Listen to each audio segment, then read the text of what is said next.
Welcome to the fifth and final lecture in this 5-lecture series, Adventures in Logic for Undergraduates. This one is on Foundations of Mathematics.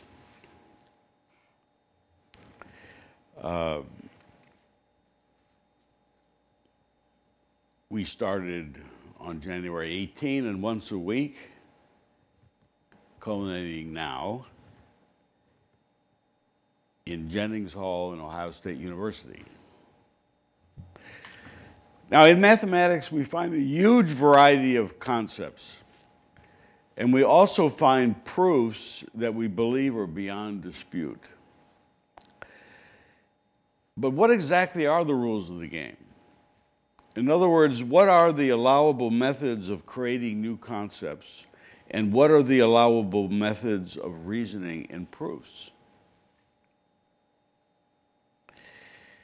Now, some very precise mathematical structures have evolved to address this question, and these structures evolved through the efforts and insights of many mathematicians and mathematical philosophers, such as Cauchy, Dedekind, Boole, Cantor, Frege, Russell, Zermelo, Frankel, and others. And the culmination of these efforts have led to the current foundations of mathematics called the ZFC axiom system. ZFC stands for Zermelo-Frankel with the axiom of choice. And Zermelo and Frankel, as you see, are a couple of the names I mentioned there towards the end. So this culminated in an axiom system that we're going to talk about and describe. But before we do that, we're going to talk about the work that was done, or some of the work that was done before the ZFC axiom system took hold. All right, we have a huge variety of concepts. We have integers, rationals, reals, complexes, addition, subtraction, multiplication, exponentiation, sequence, series, less than, greater than, sets, functions, graphs, relations, member, semigroups, groups, rings, fields, integral domains, vector spaces, topological spaces, continuous functions, differentiable functions, analytic functions, and so forth. And I know you're experts in all of these topics. The list grows. Sometimes it grows just for the purpose of, one or two papers. Sometimes it grows where fundamental new concepts arise and are used by lots of researchers for decades or longer. We also have logical notions that allow us to make assertions and do reasoning. We've already talked about the logical notions in the first two lectures. We had the variables, V1, V2, and so forth. We had the connectives, the 5 connectives, not, and, or, if, then, if, and only if. We had the 2 quantifiers for all and exist, and we had equality. Now, these 9 items can be reduced, but we gain very little by this, and it's not generally done. So we just keep the variables of the 5 connectives and the 2 quantifiers and equals.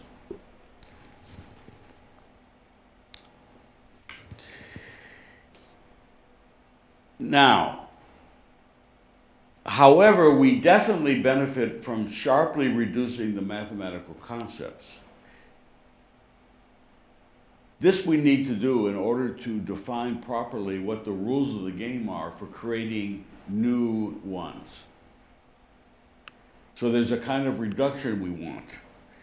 Experience has shown that the most advantageous reduction is to simply sets with a membership relation. Alternative reductions have been proposed, but none have overthrown this classic standard choice of primitive concepts. Sets with a membership relation, and the stuff to the right of we keep, just above there. We keep those logical notions. Now, don't think that sets are so simple. A set is a bunch of things put together into one unit, right? But inside a set could be other sets, and inside them could be other sets. So you see how tricky sets can be, because their members might also be sets, and then they also have sets in them, and so forth. So you have a rather sophisticated and rich concept.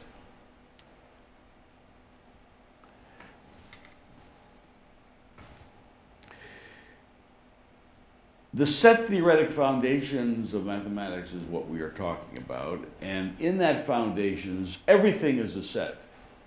Great simplifier, everything is a set. The only mathematical relation between sets, the only mathematical relation used at all, primitive relation, is membership between sets, written epsilon. In other words, X epsilon Y means the set X is a member of the set Y. Everything is a set in this setup. Logical symbols, once again, I repeat, are these.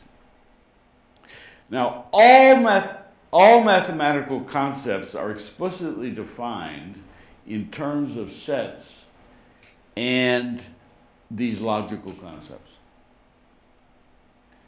So we still have things that we like to think, you don't like to think of particularly as sets, even though officially they're sets. But we have things like functions and numbers and so forth, but they're defined in terms of sets. And so perhaps we don't like to think of them set theoretically, but they are, under the tent, so to speak, sets of certain kinds. This creates a tremendously powerful unification. Now, all mathematical proofs are conducted within the system ZFC equals Zermelo-Fraenkel set theory with the axiom of choice. ZFC looks like this. First of all, there are axioms and rules of logic for epsilon and the logical symbols. And secondly, there are axioms for set theory. You've got to have some axioms for set theory in order to construct sets. You have to be very flexible about how you construct sets if you want set theory to be useful. Now, do mathematicians adhere to ZFC? Do they adhere to ZFC? Absolutely yes, and absolutely no. And I'll explain later. Okay.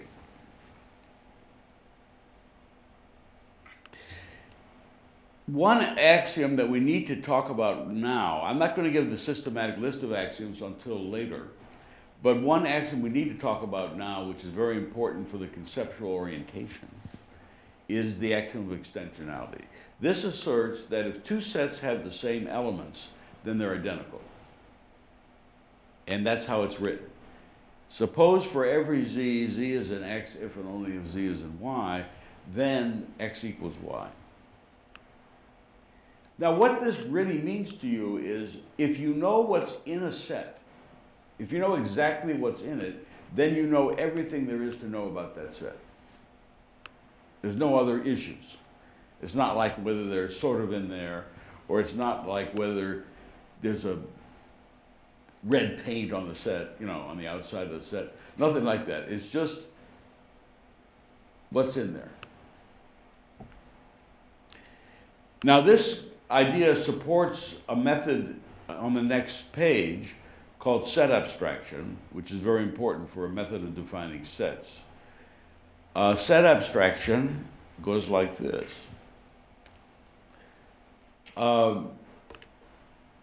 You write it as follows. The set of all x such that p of x.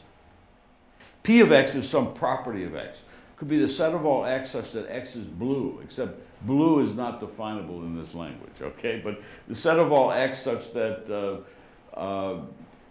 x has at least one element, you know, this kind of thing. That's the kind of construct, although we will see that there's a problem with that particular one. All right, but this is read, the set of all x such that p holds of x.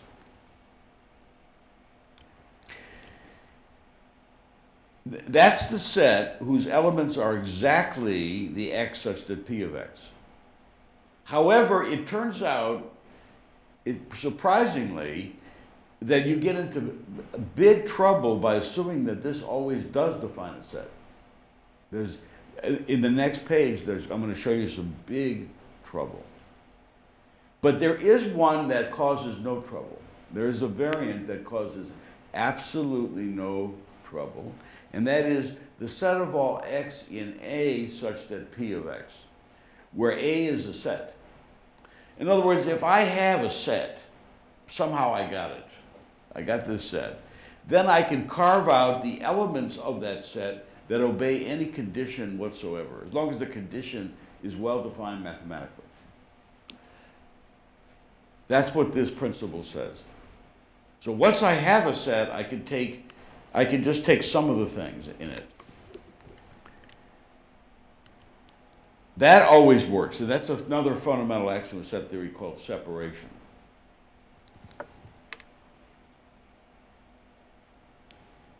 Now, what's wrong with the set of all x such that P of x?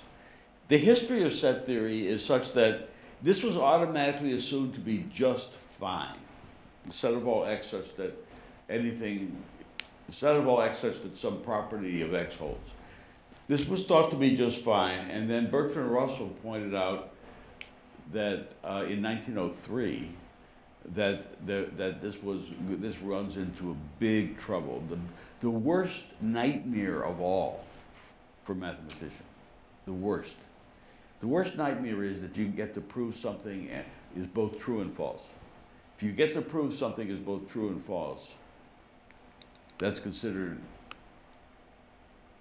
the end of the world, the total disaster. Nothing could be worse, right?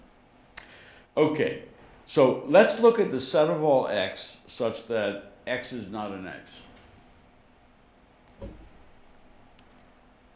Now let's give a name to this set, call it A. Now is A an A? That is the nasty question you want to be asking. Is A an A? Well, if A is an A, then A obeys the defining condition of that set, right?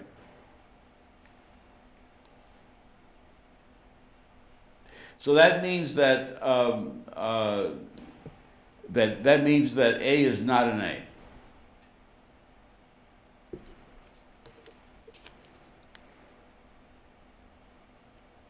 But then A does obey the defining condition for A. Follow me? If A is an A, this is the set of all x such that x is not an x. Well, if A is an A, then A has that property. Because A is the set of all things that do have that property. So that means that A is not an A. But now if A is not an A does have this property. So that means that A is in A. So you ponder that, think about that. So that's a contradiction. We first proved that A was not an A, and then we proved that A was an A. That's a contradiction. So what is the conclusion? One conclusion is that the world has come to an end, that mathematics has been destroyed, and we have to stop thinking about mathematics. And the other conclusion is, well, this just isn't the set at all. And you can guess which one people have picked. Instead of stopping doing mathematics, they picked they decided that the set of all x such that x is not an x just isn't a set.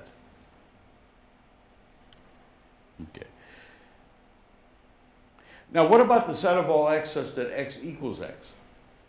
The set of all x such that x equals x.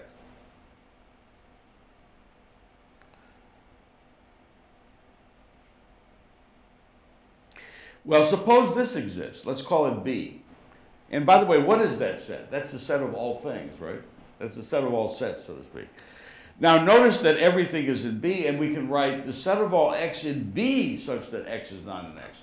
Now, we know that that's okay, because remember, I told you that was a fundamental axiom of set theory, right? Called separation. But the set of all x in B such that x is not an x is the same as the set of all x such that x is not an x, because that B doesn't make any difference, because B is everything. It doesn't make any difference at all. So this doesn't exist. So hence the conclusion is that the set of all x such that x equals x does not exist.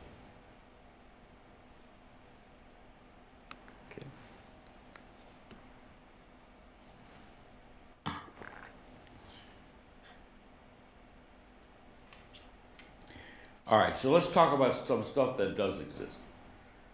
All right. We can define the unordered pair xy as the set of all z such that z is equal to x or z is equal to y. The pairing axiom says this is okay. This exists. Everybody accepts this. This is the set whose elements are just x and also y, and that's it.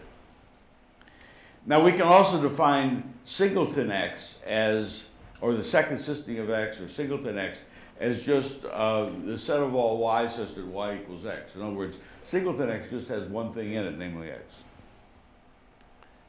Now what about the ordered pair? We all know that in mathematics, the ordered pair is of importance for Cartesian products, for functions as sets of ordered pairs. Various reasons we need ordered pairs.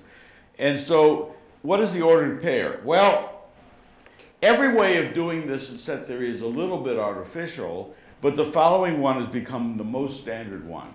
The ordered pair xy is the unordered pair, the set consisting of singleton x and doubleton xy.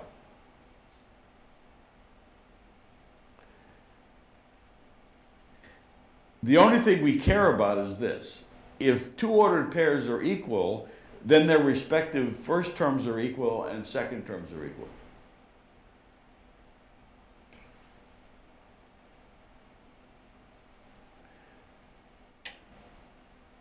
Okay? And I leave that to you as a challenge. Now, we define the empty set as the set of all x such that x is not an x. And the empty set is actually the set that has nothing in it.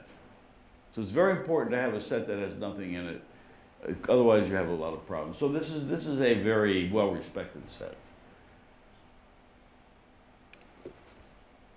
Everybody respects everything inside the empty set by default because there's nothing in it. Everybody loves everything in the empty set and everybody hates everything in the empty set. Both. That's correct. All right. Don't ask me what color the empty set is. All right, so now we have relations and functions. So we're going to build up some mathematics for a while, set theoretically, just to give you an idea of the power of it. Now in practice, mathematicians know how to build up mathematics set theoretically, or at least they did this when they were a student or understood it, once.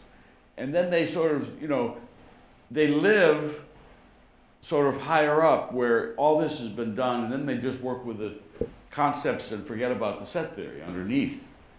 But but this talk is about foundations of math. And so we want to know how it is built up. We want to know whether mathematics is honest, and we want to see why or how we can make it honest. Okay, that's what it's all about. All right, so relations. A relation, and by relation here I mean binary relation. A relation is just a set of ordered pairs. And in other words, it's a set, because everything is, all of whose elements are ordered pairs. And we have a notation R, left bracket, X, Y, right bracket. Some of this notation is not completely standard. Not completely standard, in fact. Okay, R of left brackets, X, right brackets, comma, Y, right brackets. And that means that R is a relation and the ordered pair X, Y is in R. So take that as, definition. And this is read, R holds, the relation R holds at X, Y. A function is a special kind of relation. A function is a relation which is univalent. In other words, it has the property that whenever f holds of x, y, and f holds of x, z, then y equals z. And it's convenient to instead write f of x, for the unique y such that f is a function and f holds at x comma y. So hence the notation f of x that you're familiar with. Now, of course, f of x may or may not exist, even if f is a function, because x may or may not be in its domain, so-called domain. Okay, so, but nevertheless we have the notion we have the notation f of x, which may or may not be defined. Okay.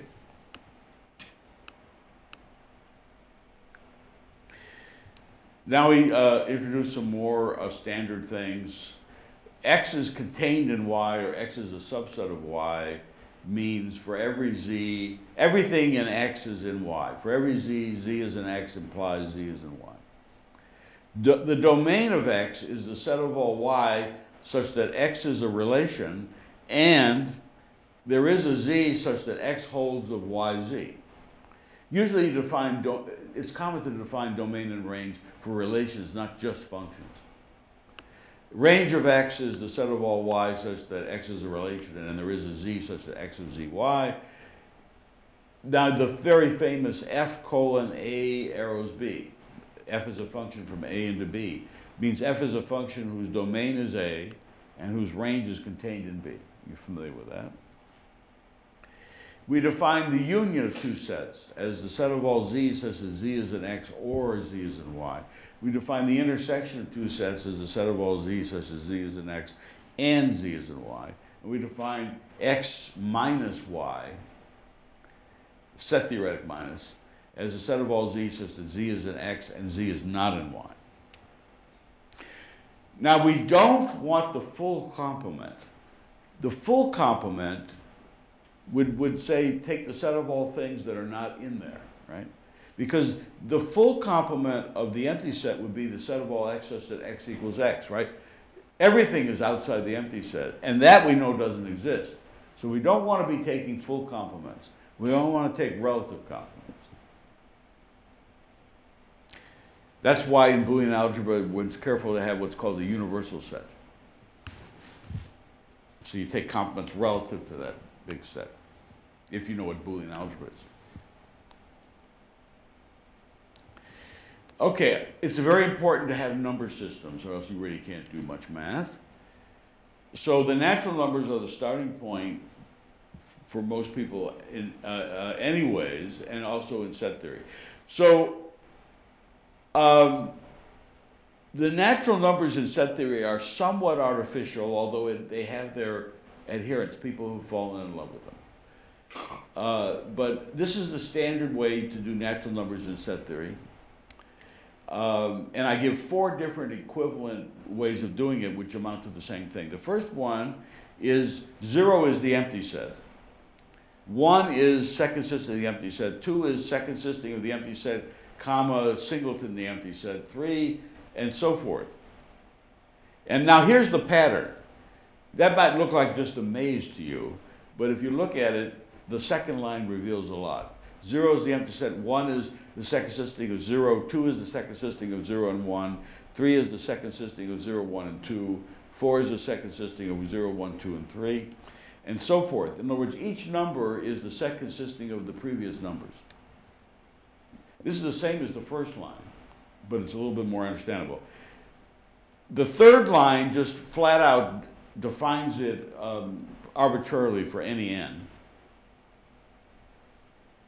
Same thing. And the fourth line is a direct recursion. It says 0 is the empty set and n plus 1 is n union singleton n. See that union and see that singleton? That's also the same thing. So, for instance, hop over to the second line and look at 4 compared to 3. You can see that 4 is 3 union singleton 3, if you actually trace it out. Now, you know, this can get confusing. You have to play around with it a little bit.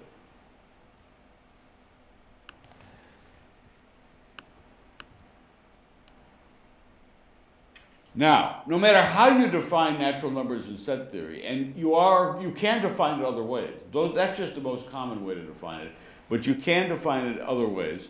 We want a crucial property to hold. What we really want is 2 definitions: being a natural number and x and y are natural numbers where x is less than y. We really need 2 definitions where we can prove the following 3 facts. Less defines a strict linear ordering on the x's with nat. This linear ordering has a least element and no greatest element.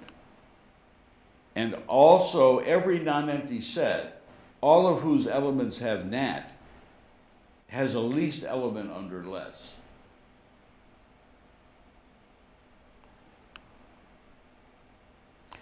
Okay?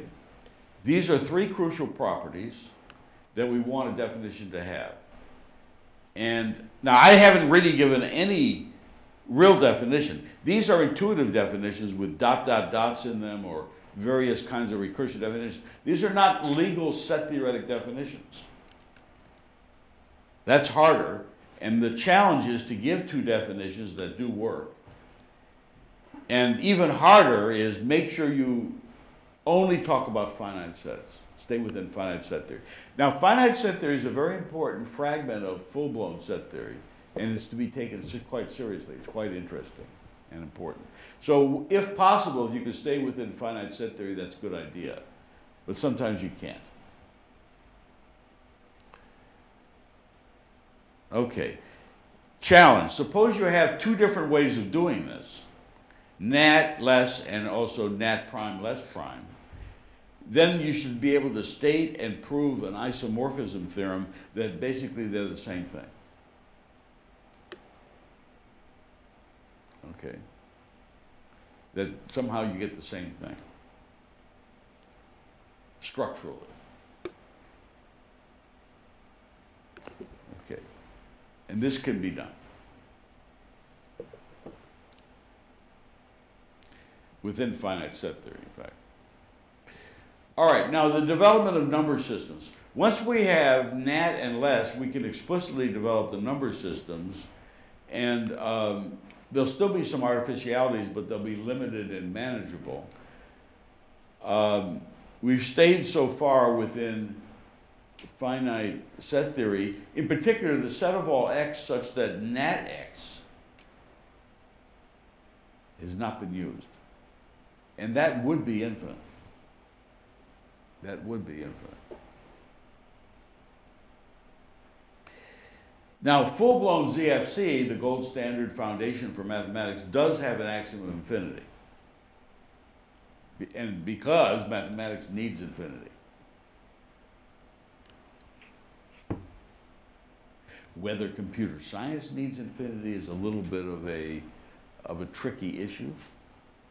It certainly can go awfully far without infinite objects. But let's not go there. Let's come back to math here. We will continue the set theoretic foundations within finite set theory for the ordered semi-ring of natural numbers, the ordered ring of integers, the ordered field of rationals.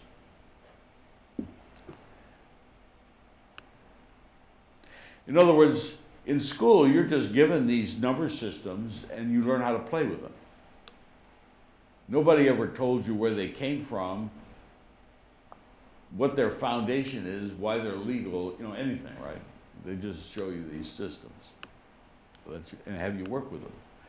All right, when we arrive at the ordered field of real numbers, we will need the axiom of infinity because a general real number is going to have to be an infinite set of some sort because it has its so-called infinite precision.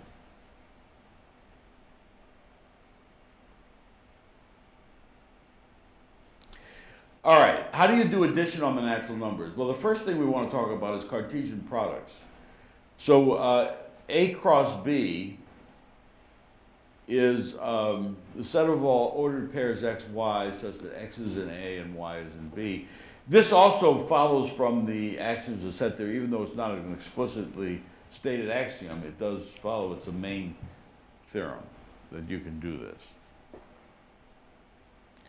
We're going to use 0 for the least x such that nat x. We remember, nat comes with a less than relation. We're going to use x prime for the immediate successor of x. You can prove that there must be an immediate successor. And we use less than for less. Okay, here's a challenge. If x is a natural number, then there's a unique function f whose domain is the Cartesian product of the things before x with itself, such that the following holds, the following equations hold. F of y0 is y, f of yz prime is f of yz prime, provided these make sense. In other words, 0, y, and z prime are less than x. So these correspond to the familiar facts in addition, that n plus 0 is n, and n plus the successor of m is the successor of n plus m. The familiar definition by recursion of addition. But we want to build this up in pure set theory, so that's trickier. You know, you just don't say, well, I can do recursive definitions. We have to build up everything from the axioms. So we build these approximation functions, f, right? So the challenge is that these unique functions, which depend upon x, if you read the first challenge, these unique functions agree on their common domains. And then now that they agree on their common domains, we can prove that we can define x plus y equals z if and only if for some f of x, y is z. You see, we have these little tiny addition functions that are growing as x gets bigger and bigger, right? And they cohere, you know, that's how we put them all together, we get kind of addition. Okay, you may have to look at that carefully. Okay, now another challenge. Plus and less than puts an ordered commutative semigroup structure on the natural numbers. Okay. I know you might not know what an ordered commutative semigroup is, but if you want to do the challenge, you can easily find out what they are on the wiki or elsewhere, basic thing, and play around with this. These are not trivial challenges. Okay, there's some work to be done. Now, a similar approach will allow you to get multiplication on the natural numbers, multiplication. Here, the challenge is we want to find a unique function g for every natural number x with that domain, such that g of y0 is y and g of yz prime is g of yz plus y. See, this corresponds to the rule that n times m plus 1 is n times m plus n. And then you want to show that these unique, oh, whoops, I put an x in here. Provided 0x, y, z prime is less than x, the first x should be canceled, which I will do before I put the PDF file up. All right. This is easier than playing a concert, classical piano concert, because then when you do something like that, it ruins the whole piece. You see, whereas here I can make jokes about it, and nobody has been out of shape that I have that extra x in there, right? But if I put some extra note in, that's much worse. Okay. All right. So these unique functions agree on their common domains, another challenge. And now we can define x times y equals z if and only if for some such g of x, y is z. And challenge is that addition and multiplication less than puts a commutative ordered semi-ring structure on the x on the natural numbers. Okay, we need to talk about subtraction because we're going to be talking about addition of integers shortly. So the challenge is that if x is less than or equal to y, then there's a unique z such that x plus z equals y, in the natural numbers, of course. And we call that y minus x. We call that y minus x. Now, we do need to know that x is less than or equal to y for that purpose. Otherwise, there won't be such a z, since we're talking about natural numbers right now. So we'll take the integers somewhat artificially to consist of the natural numbers together with the ordered pairs 0, comma x, where x is a natural number. Actually, I should have written ordered pair with brackets. With, you know, angled. I should have written angled ones. That's what I'm using for ordered pairs in this talk.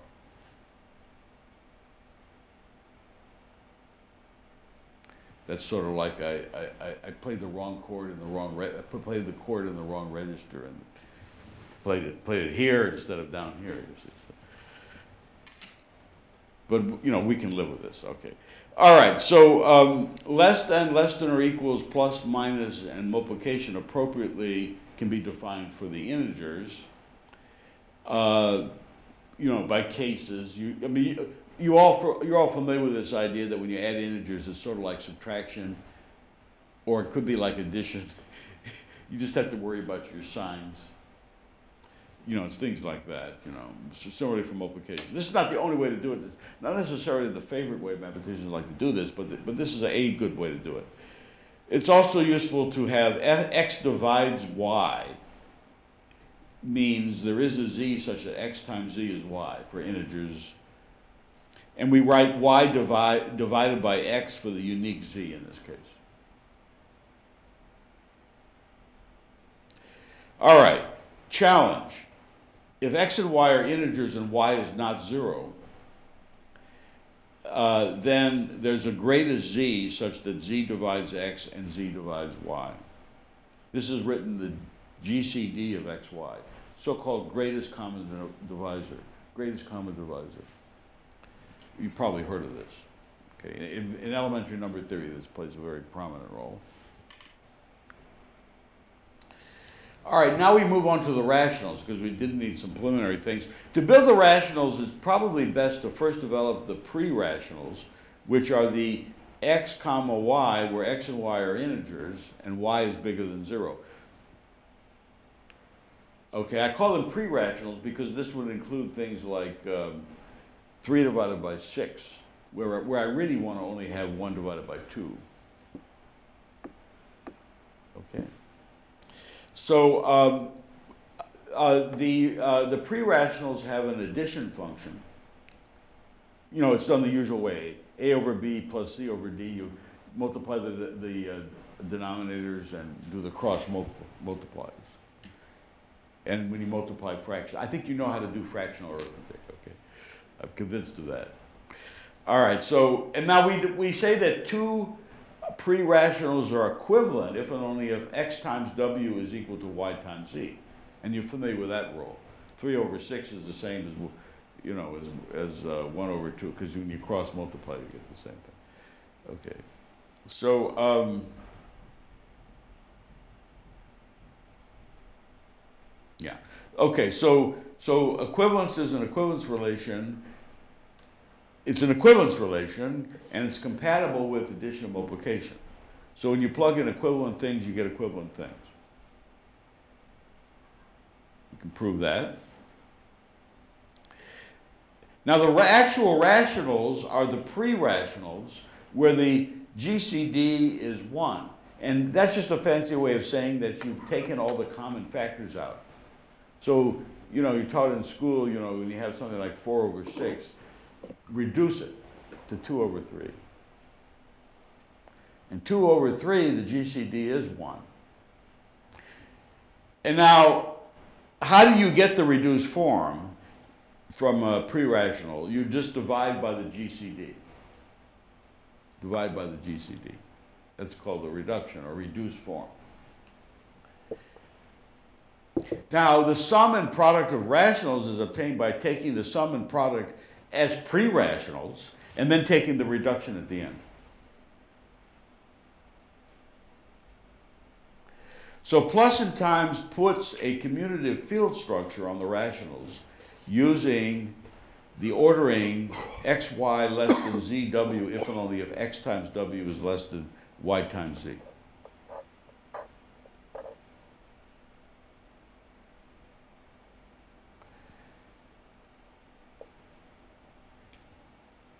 All right, now so far we've stayed entirely within finite set theory, but now we have to enter the realm of infinite set theory. We take the approach of Dedekind cuts of rationals. This has advantages and disadvantages. And let Q be the set of all rationals. The left cuts in Q are the non-empty sets A contained in Q, the non-empty subsets of A, such that they're closed to the left. In other words, if you have any element of A, anything smaller is also an element of A. And also A is not all of Q, so-called left cut. The real numbers are defined to be the left cuts in the rationals, and we can define addition on cuts. It's a set of all x plus y such that x is in A and y is in B. We can define A less than B if and only if A is properly included in B. And the definition of A times B is trickier. You just don't take the multiplication. You have to be a little bit careful about signs again. Now, challenge, define multiplication appropriately and show that less than, plus, and times puts an ordered field structure on the reals. All right, the ordered field of real numbers and the completeness theorem. Every non-empty set of reals with an upper bound has a least upper bound. Every non-empty set of reals with an upper bound has a least upper bound, and that is not an axiom or anything. That's a theorem. You want to be able to prove that. That has a very, under the Dedekind completeness, under the Dedekind definition we've used here, this has a very nice proof. The field of complex numbers, well, these are ordered pairs of real numbers. Sometimes people write, of course, more commonly, x plus I, y, with the I, square root of minus 1. But you can take these as ordered pairs and of real numbers and define addition in this obvious way. But multiplication has that very interesting definition. Okay. And the challenge is that plus and times puts a field structure on the complex numbers. All right, now I'm going to shift gears. That shows you how you develop some basic mathematics within set theory. Shift some gears into axiomatics and logic, the logic of this. Where we talk about the rules of the game. So here's the main point. The power set of a set is a set of all subsets. This is a very important construction. It's called the power set construction. And we know that if you have a finite set, the power set is finite. If you have a set with n elements, then it has 2 to the n elements, the power set. All right, now here is the encapsulation of finite set theory, the third paragraph. We define by induction on natural numbers, as mathematicians now, we're doing this externally. V0 is the empty set, Vn plus 1 is the power set of Vn, and V omega is the union over n of Vn. Okay, now we know from ordinary mathematics power set of a finite set is finite, so we now know by induction that each Vn is finite. Each Vn is finite. Now a set is called transitive if and only if every element of every element is an element. Every element of every element is an element. And a challenge is to prove all these little facts about the V's. The V's form a hierarchy, they grow properly. Actually, they grow very fast, and they grow properly. The union at the end is an infinite set. Each one of these V's is a proper subset of the next one, as I said. Each one of these V's, Vn's, is an element of the next one, in fact. Each one of them is transitive set. Each one of them is a transitive set. V omega is a transitive set. None of the Vn's are a member of themselves. V omega is not a member of itself. Every element of V omega is a finite. Every element of V omega is finite. Okay, it's nice, cute exercise to prove all these facts from that definition in the third paragraph. Endless inductions over and over again and various things. Okay, now, this gives us a universe, V omega. V omega is a big collection of sets. In fact, it's a big collection of finite sets. It's an infinite collection of finite sets. And also the epsilon relation on it. So you could think of this as a little model of set theory. Maybe it's a model of all the axioms of set theory. Well, not really, because it's not likely to set, it's probably not a model of the axiom of infinity, right? Probably not. Okay, in fact, certainly not. But believe it or not, it obeys every axiom of ZFC except the axiom of infinity. Everyone. Remarkable. So I don't have the time to do these calculations in detail. So I'll do this rather quickly because we don't want to, we're running out of time. But I'm going to go, but I went through here in the PDF file, you'll see, I go through all the axioms of set theory except infinity, and I show that each one of them holds in this world, V omega epsilon. So each one of them holds in this world. And then I also remarked that infinity doesn't. A challenge to show infinity doesn't hold in that world. And then we come back to this issue, do mathematicians adhere to ZFC? We come back to that issue, okay? So I'm going to go through this quickly. So extensionality says any two sets with the same elements are equal. We already confronted this before. This will also hold in this world. Call it this world, V omega epsilon. Pairing, the set consisting of x and y exists. That's what the pairing axiom says. This holds in this world. The union axiom says the set consisting of all elements of x exists. That holds also in this world.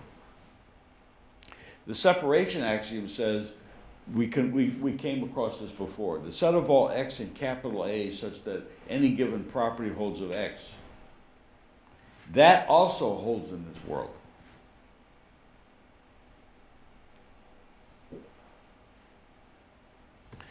The power set axiom, the set of all subsets of x exists. That axiom also holds in this world. The set of all subsets of x exists. That holds in this world.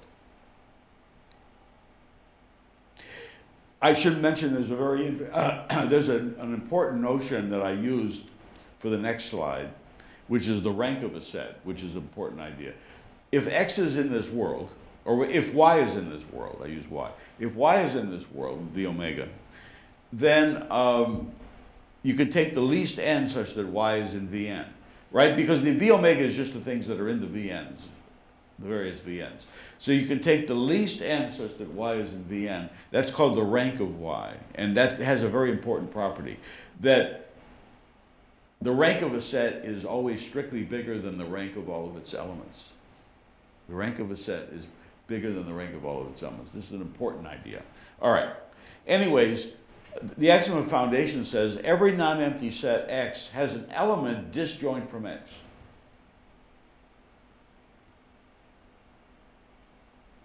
Now this is the one axiom that's used the least in regular math. I don't mean logic and set theory, crazy people like me. I'm talking about real people in math.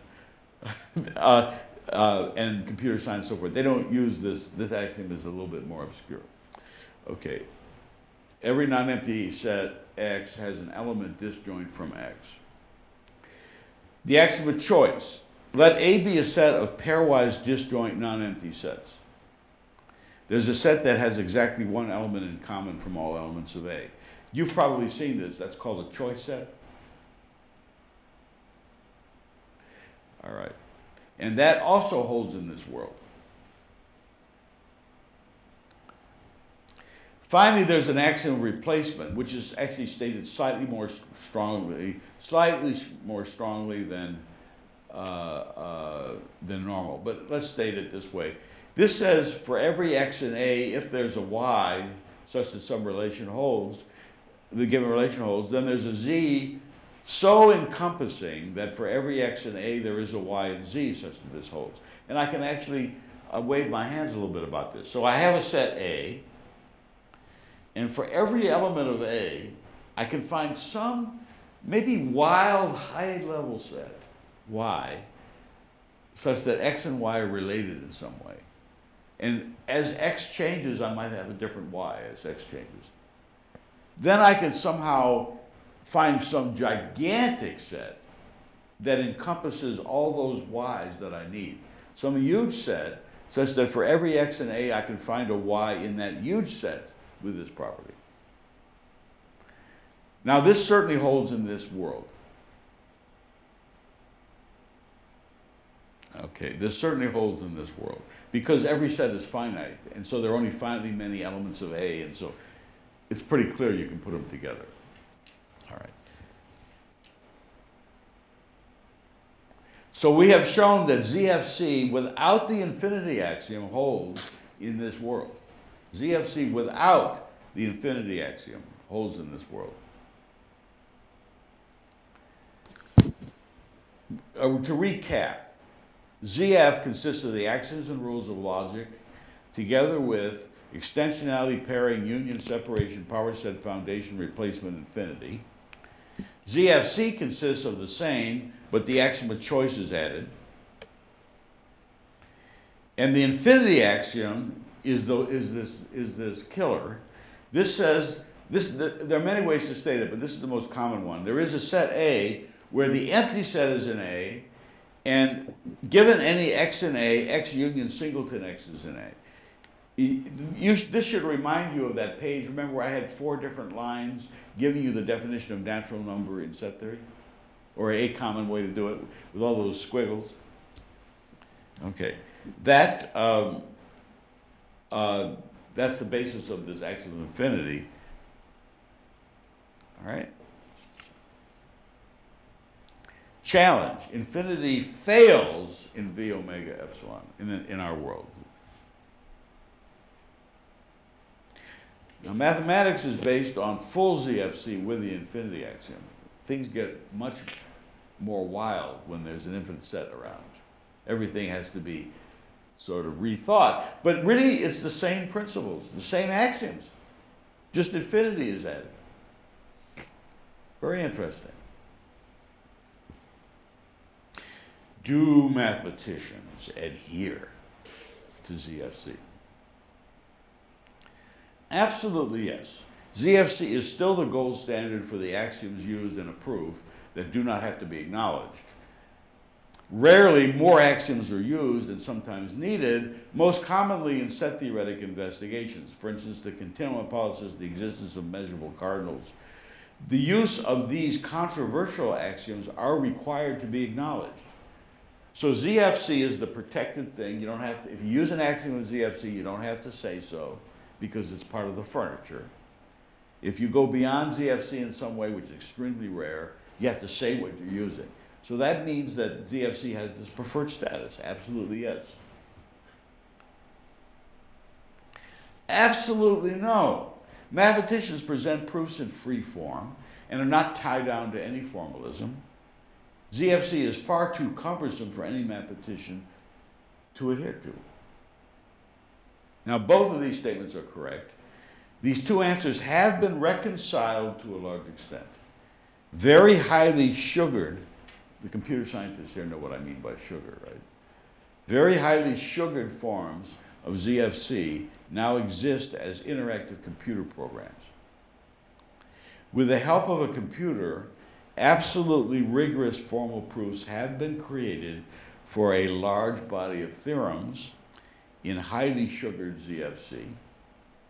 See, for example, the Mizar project, and there are some rivals.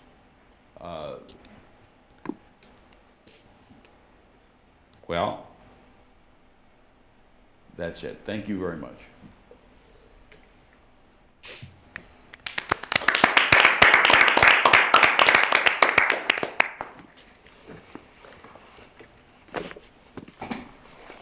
I can take questions before they kick us out.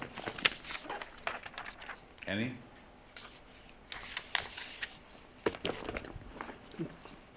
So that means I explained all the foundations of mathematics to you.